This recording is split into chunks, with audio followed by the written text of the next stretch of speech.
जय हिंद। नमस्कार मित्रों, आप सभी का स्वागत है इस विद्यांगन एकेडमी में। तो आप लोग जानते हैं कि आप लोग का एग्ज़ाम एसएससी एमटीएस का 1 तारीख से शुरू हो गई है। तो आइए इस वीडियो में आज हम लोग पढ़ने वाले हैं प्रीवियस ईयर यानी 2022 और 23 में जितने भी एग्ज़ाम हुए हैं उस प्रश्न को आज मैं आपके सामने लाऊंगा। ठीक है, तो आप लोग इस वीडियो में अंत तक बने रहें और वीडियो को पूरा देखें और हमारे साथ वीडियो को पूरा देखने का प्रयास भी करें। तो चलिए आज का जो आपका क्लास है वो शुरू करते हैं और आपका पहला प्रश्न शुरू होता है। आपका पहला प्रश्न है, बोलता है कि कार्य का मात्रक क्या है। कार्य का मात्रक क्या होता है? वाट, डेसिबल, एम्पियर या जूल? क्या होगा? कार्य का एसआई मात्रक क्या होता है? जूल होता है। क्या होगा? जूल। कार्य का एसआई मात्रक क्या होगा?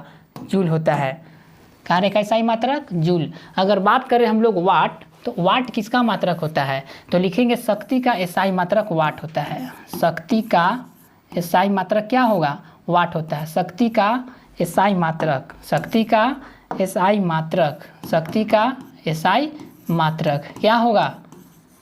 वाट होता है। शक्ति का एसआई मात्रक वाट होता है। ठीक है, उसके बाद हम लोग बात करें विद्युत धारा। विद्युत धारा, विद्युत धारा, विद्युत धारा का एसआई मात्रक, विद्युत धारा का एसआई मात्रक क्या होता है? विद्युत धारा का एसआई मात्रक होता है एम्पियर। ठीक है, अगर बात करें हम लोग डेसिबल के बारे में, डेसिबल, डेसिबल, डेसिबल, डेसिबल का एसआई मात्रक होता है डेसिबल, यानी कि डेसिबल की हम लोग बात करें तो डेसिबल जो है ध्वनि मापने का यंत्र है। ध्वनि, डेसिबल ध्वनि,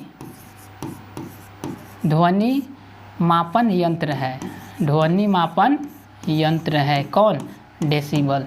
ध्वनि जो है वो डेसिबल जो है वो ध्वनि मापने का क्या है? यंत्र है। अगर जूल की बात करें तो बोलता है कि कार्य का एसआई मात्रक जूल, कार्य का एसआई मात्रक जूल और ऊर्जा का एसआई मात्रक जूल होता है। कार्य का एसआई मात्रक जूल और ऊर्जा का एसआई मात्रक जूल होता है। तो बोलता है कि कार्य का मात्रक क्या होता है? तो कार्य का मात्रक जूल होता है। कार्य और ऊर्जा का मात्रक जूल होता है। अगर डेसिबल की बात करें तो ध्वनि मापन यंत्र है डेसिबल। ठीक है, अगर वाट तो बोलता है कि शक्ति का एसआई मात्रक वाट होता है और विद्युत धारा का एसआई मात्रक क्या होता है? एम्पियर होता है। अगला प्रश्न पर चलते हैं। अगला प्रश्न है, बोलता है कि प्रकाश, श्वेत प्रकाश का उसके घटक रंगों में विभाजन को क्या कहा जाता है? श्वेत प्रकाश का उसके घटक रंगों में विभाजन को क्या कहा जाता है? अपवर्तन, प्रतिबिंब, प्रकीर्णन या विक्षेपण? इसका राइट आंसर क्या हो जाएगा?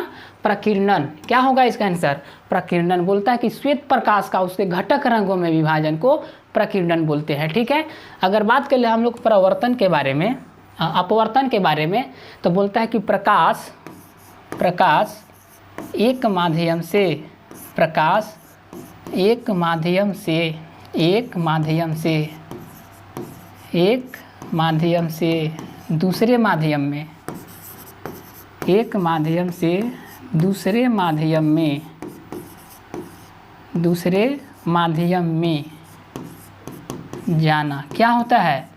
अपवर्तन। यानी कि एक माध्यम दूसरे माध्यम में प्रवेश करना या फिर जाना क्या होता है? ये अपवर्तन का उदाहरण होता है। अगर बात करें हम लोग प्रकीर्णन के बारे में, प्रकीर्णन, प्रकीर्णन यानी कि प्रकीर्णन का मतलब क्या होता है?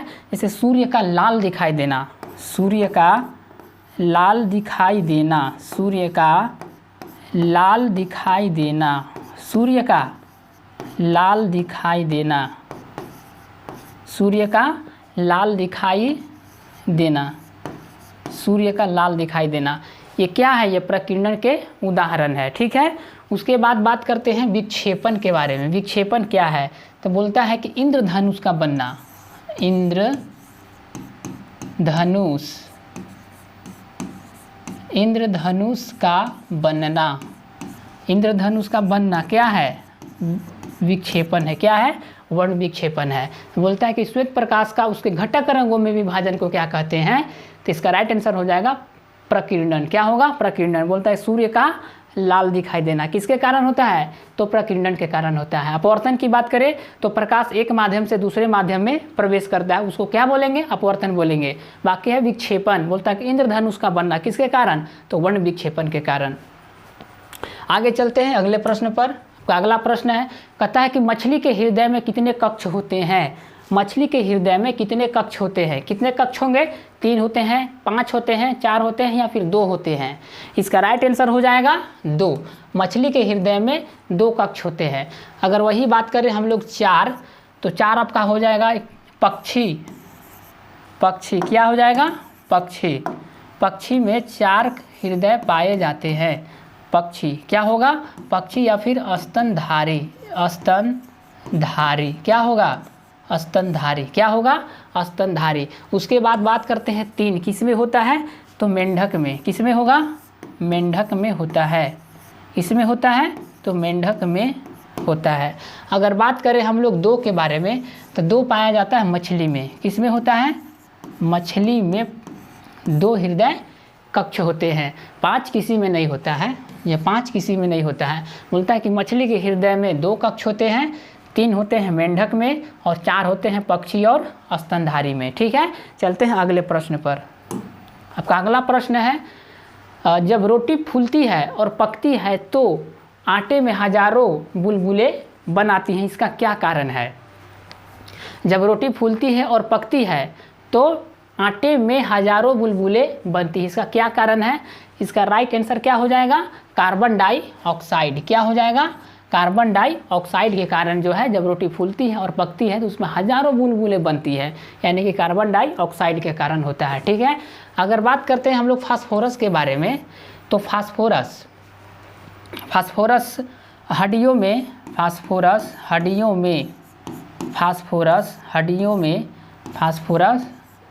में 8% पाया जाता है। 8% पाया जाता है। फास्फोरस 8% किस में पाया जाता है? तो हड्डी में पाया जाता है। अगर उसके बाद बात करें तो लाल फास्फोरस 2 प्रकार के होते हैं। फास्फोरस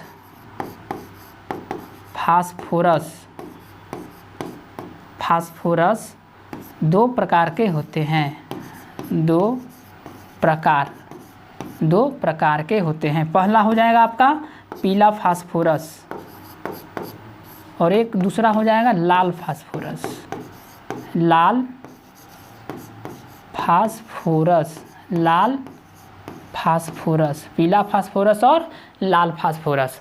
चलिए आगे चलते हैं। अगर बात करते हैं ऑक्सीजन के बारे में, तो ऑक्सीजन जो है ये वायुमंडल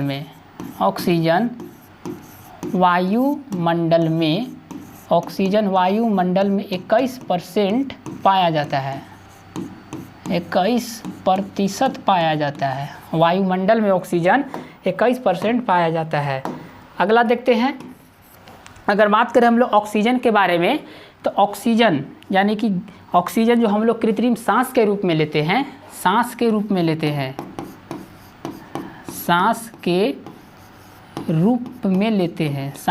में जो लेते हैं ऑक्सीजन। ठीक है, ऑक्सीजन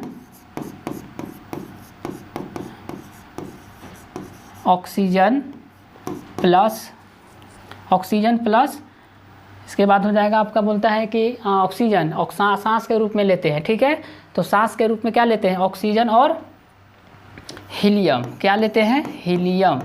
ऑक्सीजन और हीलियम लेते हैं सांस के रूप में। आगे है, बोलता है कि वेल्डिंग के रूप में कौन सा गैस का उपयोग करते हैं?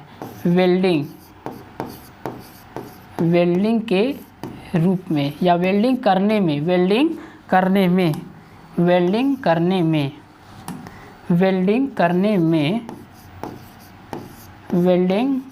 में ऑक्सीजन और एसिटिलीन का उपयोग करते हैं।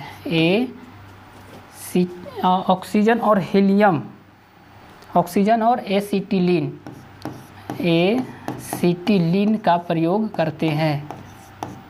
एसिटिलीन का प्रयोग करते हैं। वेल्डिंग करने में एसिटिलीन और ऑक्सीजन का प्रयोग करते हैं। अगर बात करें हम लोग नाइट्रोजन के बारे में, तो नाइट्रोजन जो है 78% पाया जाता है। किस में? तो वायुमंडल में। ठीक है, अगर नाइट्रोजन की अगर और बात करें तो इसका नाइट्रोजन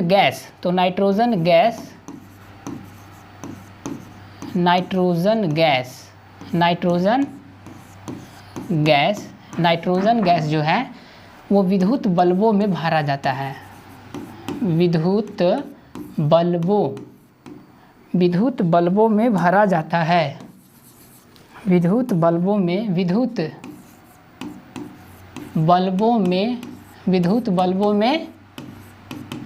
भरा जाता है। विद्युत बल्बों में भरा जाता है। बोलता है नाइट्रोजन जो है वायुमंडल में 78% पाया जाता है और नाइट्रोजन गैस, ठीक है, या विद्युत बल्बों में भरा जाता है। फास्फोरस की बात करें तो हड्डियों में 8% पाया जाता है।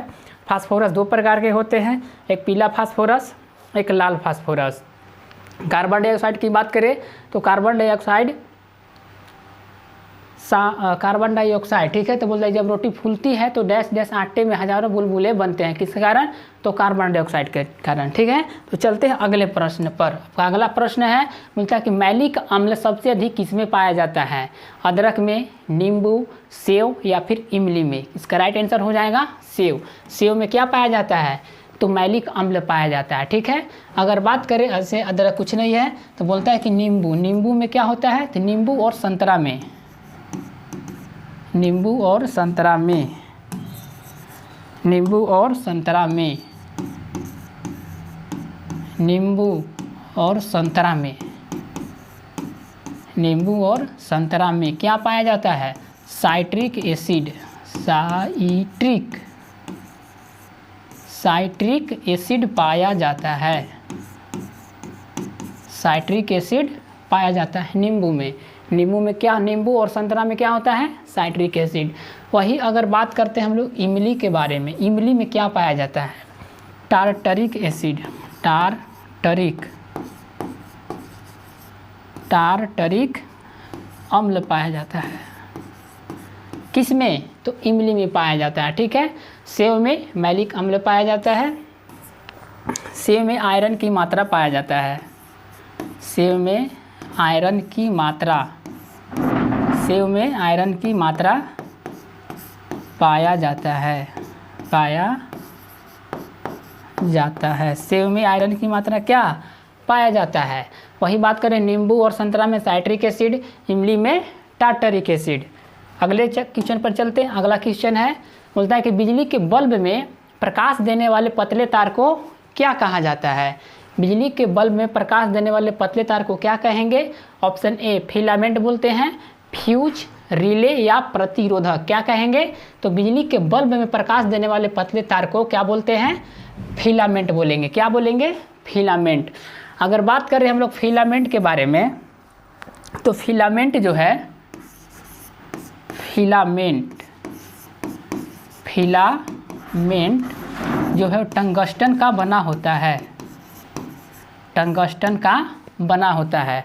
अगर बात कर ले हम लोग टंगस्टन के बारे में, टंगस्टन का गलनांक, टंगस्टन का गलनांक, टंगस्टन का गलनांक कितना होता है? 3380 डिग्री सेल्सियस होता है। 3380 डिग्री सेल्सियस होता है किसका? टंगस्टन का गलनांक। अगर बात करें हम लोग रिले के बारे में तो रिले जो है ये एक स्विच है। क्या है? स्विच। रिले क्या है? स्विच है, ठीक है। देखते हैं अगले प्रश्न। उसके बाद करते हैं फ्यूज। फ्यूज के बारे में चलते हैं। तो बोलता है कि फ्यूज बोलता है कि फ्यूज जो है वो सीसा और टीन का मिश्रण होता है। फ्यूज सीसा और टीन का, फ्यूज सीसा प्लस टीन, सीसा प्लस टीन का क्या है? मिश्रण है। फ्यूज सीसा और टीन का मिश्रण है। फ्यूज का गलनांक, फ्यूज का गलनांक निम्न होता है, निम्न होता है।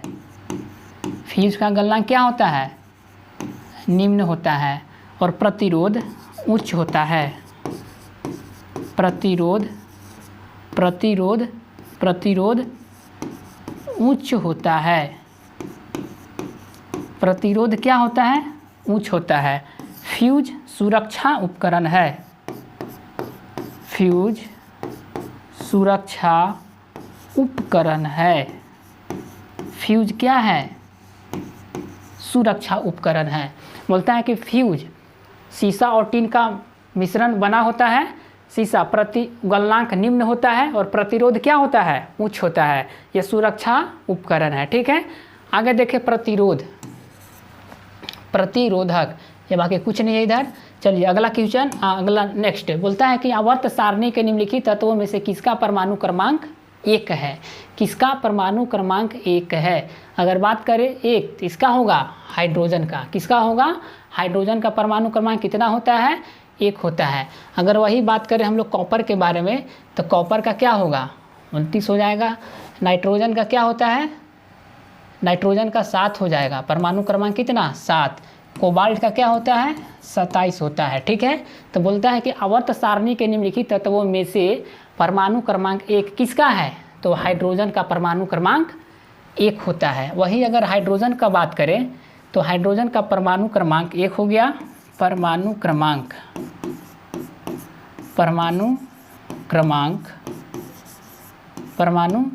1।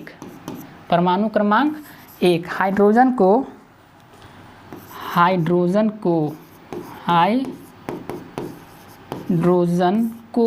आवारा तत्व कहा गया है। हाइड्रोजन को आवारा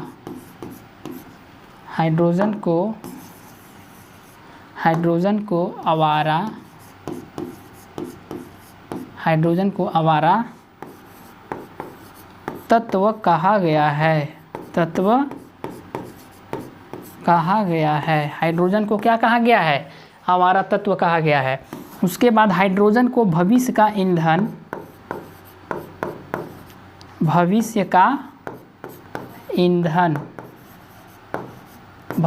ईंधन माना गया है। ठीक है, उसके बाद बात करते हैं हम लोग कॉपर के बारे में। तो कॉपर का परमाणु संख्या क्या होता है? 29 होता है। कॉपर का उपयोग घरों में, ठीक है, वायरिंग के लिए करते हैं। घरों में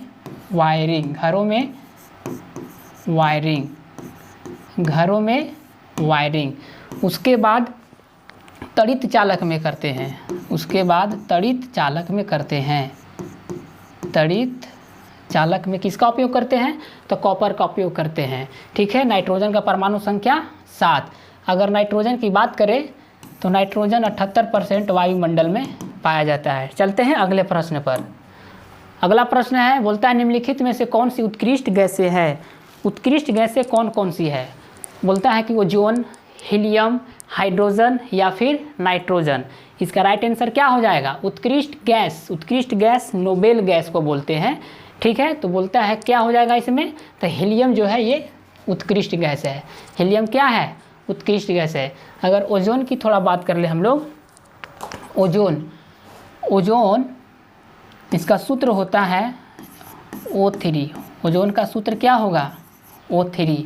ओजोन मापने का जो यंत्र है वो डॉप्सन से मापते हैं। क्या से मापते हैं? डॉप्सन से मापते हैं। डॉप्सन से मापते हैं।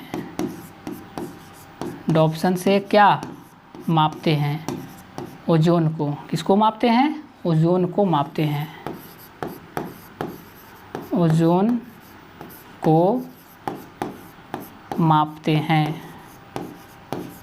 को मापते हैं। किससे? ओजोन को। ओजोन समताप मंडल में पाया जाता है।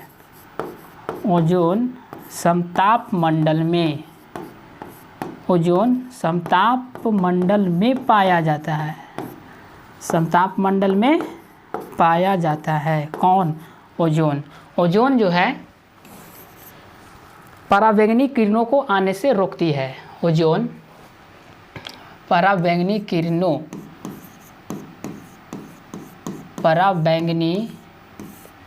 किरणों को रोकती है। पराबैंगनी किरणों को रोकती है या फिर रोकता है। पराबैंगनी किरणों को रोकता है। कौन? ओजोन। ओजोन की बात करें तो ओजोन 16 सितंबर को मनाया जाता है। 16 सितंबर को मनाया जाता है। ओजोन दिवस 16 सितंबर को मनाया जाता है। ओजोन पराबैंगनी किरणों को रोकता है। ओजोन का सूत्र O3 होता है। ओजोन मापने का यंत्र डॉप्सन से मापते हैं। ओजोन सप्ताप मंडल में पाया जाता है। अगर बात करें हम लोग हीलियम के बारे में, हीलियम गुब्बारों व टायरों में भरा जाता है। गुब्बारों व टायरों में भरा जाता है। टायरों में भरा जाता है। वायुयान के जो टायर होते हैं उसमें हीलियम का प्रयोग करते हैं। हीलियम गैस का प्रयोग किया जाता है वायुयान के टायरों में। उसके बाद हीलियम हल्का गैस है। हीलियम क्या है? हल्का गैस है। अगर बात करें हम लोग हाइड्रोजन के बारे में, तो हाइड्रोजन आवारा तत्व है। क्या है? तत्व है। हाइड्रोजन नहीं, नाइट्रोजन इसका कहाँ गया? इसका परमाणु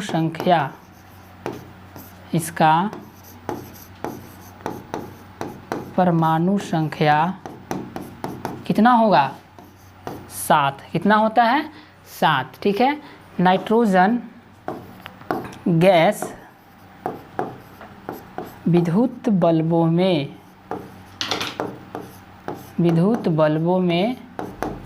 भरा जाता है।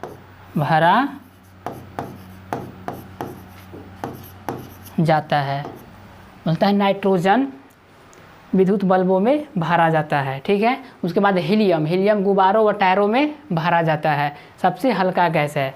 चलते हैं अगले प्रश्न पर। अगला प्रश्न आपका है, बोलता है कि अमीबा अपना भोजन की क्रिया द्वारा प्राप्त करता है। कैसे प्राप्त करता है? प्रकाश संश्लेषण के द्वारा, विसरण के द्वारा, या फिर एक्सोसाइटोसिस के द्वारा। किसके द्वारा अमीबा अपना भोजन प्राप्त करता है? तो एंडोसाइटोसिस के द्वारा जो है ये अमीबा अपना भोजन प्राप्त करता है। अगर बात करें हम लोग प्रकाश संश्लेषण के बारे में, तो पेड़ पौधे जो हैं, पेड़ पौधे यानी कि प्रकाश संश्लेषण की उपस्थिति में, प्रकाश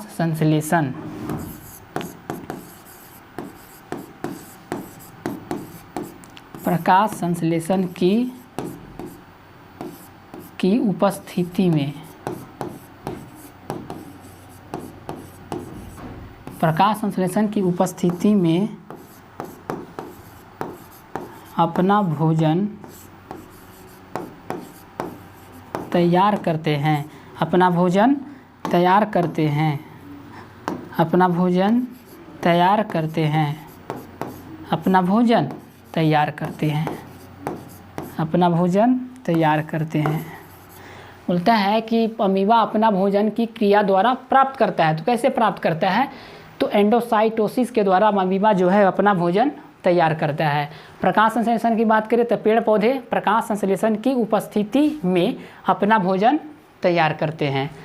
ठीक है। तो आज इतना ही रहने देते हैं और फिर मिलते हैं अगले वीडियो में कुछ और नए प्रश्न के साथ। तब तक के लिए जय हिंद, जय भारत।